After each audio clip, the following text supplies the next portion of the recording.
ஆண்டவராகிய இயேசு கிறிஸ்துவின் நாமத்தினாலே உங்களை நான் வாழ்த்துகின்றேன். இந்த கால வேளையின் காலை வாழ்த்துதலிலும் கூட நான் உங்களுக்கு தெரிவித்துக் கொள்கின்றேன். நம் கர்த்தர் ஜீவிக்கின்றபடியினாலே அவருக்குள்ளாக நானும் நீங்களும் ஒவ்வொரு நாளும் ஜீவித்து முன்னேறி செல்ல தேவன் நமக்கு உதவி செய்திருக்கின்றார்.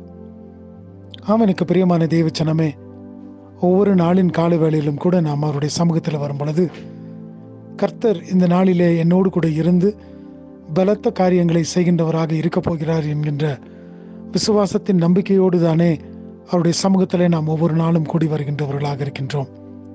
அது மாத்திரம் அல்லாதபடிக்கு நாம் எப்படிப்பட்ட விசுவாசத்தோடு அவருடைய சமூகத்தில் கூடி வருகிறோமோ அதற்கு ஏற்ற விதமாக உன் விசுவாசம் உன்னை ரட்சித்தது என்று சொல்லிய விதமாய் நானும் நீங்களும் கடந்து போகின்ற பாதைகள் எல்லாவற்றிலும் நாம் விசுவாசத்தின்படி அவர் நம்மை ரட்சித்து வழிநடத்தி பாதுகாத்து வழிநடத்தி வந்திருக்கின்றார். அப்படி என்று சொன்னால் நானும் நீங்களும் ஒரு புதிய நாளை நாம் பிரவேசித்திருக்கும் பொழுது அவருடைய கரங்களிலே நம்முடைய காரியங்கள் எல்லாவற்றையும் ஒப்பு கொடுப்போம். அவர்தாமே நம்முடைய காரியங்கள் எல்லாவற்றையும் நடத்தக்கூடியவராய், அவர்தாமே நமக்கு அந்த காரியங்களின் ஊடாய் கடந்து போகும் பொழுது நமக்கு வேண்டிய ஆலோசனைகளை அவர் சொல்லுகின்றவராக, நமக்கு போதிக்கின்ற தேவனாக இருந்து வழி நடத்தட்டும். மார்க்கு 1வது அதிகாரம் 40வது வசனமும் 41வது வசனமும் வாசிக்கின்றேன். Mark chapter 1 verses 40 and 41. அப்பொழுது குஷ்டரோகி ஒருவன் அவனிடத்தில் வந்து அவர் முன்பாக முழங்கால் படியிட்டு, உமக்கு சித்தமானால் என்னை சுத்தமாக்க உம்மால் ஆகும் என்று வேண்டிக் கொண்டான். இயேசு மனதுருகி கையை நீட்டி அவனை தொட்டு, எனக்கு சித்தம் உண்டு, சுத்தமாகு என்றார். இந்த இடத்துல நாம் வாசிக்கின்றோம், ஒரு குஷ்டரோகி ஆனவன் அவராலே செய்ய முடியாத அதிசயமான காரியம் ஒன்றுமில்லை என்று சொல்லி அறிந்தபடியினாலே அவருடைய சமூகத்தில் போய் முழங்கால் படியிட்டு, அவருக்கு முன்பதாக முழங்கால் படியிட்டு, உமக்கு சித்தமானால் என்னை சுத்தமாக்க உம்மால் ஆகும் என்று வேண்டிக் கொண்டான். ஒரு பெரிய நம்பிக்கையின் விசுவாசத்தோடு கூட தானே அந்த மனிதன் சொல்லுவதை நாம் பார்க்கின்றோம். உமக்கு சித்தமானால், உம்முடைய சித்தப்படி நான் உம்மால எல்லாம் ஆகும் என்று சொல்லி நான் அறிந்திருக்கின்றேன்.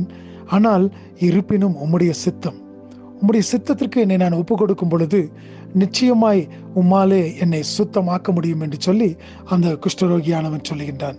அதற்கு ஆண்டவர் என்ன செய்கின்றார் என்று சொல்லி பாருங்க. இயேசு மனதுருகி கையை நீட்டி அவனை தொட்டு, எனக்கு சித்தம் உண்டு, சுத்தமாகு என்றார்.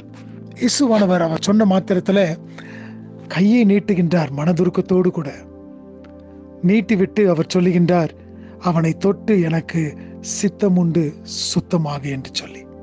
எனக்கு பிரியமான தேவச்சனமே, நானும் நீங்களும் அவருடைய சித்தப்படி கேட்கும் பொழுது அவர் நம்மீது மனம் உருகுகிற தேவனாக இருக்கிறார், மனம் இறங்குகின்ற தேவனாக இருக்கின்றார்.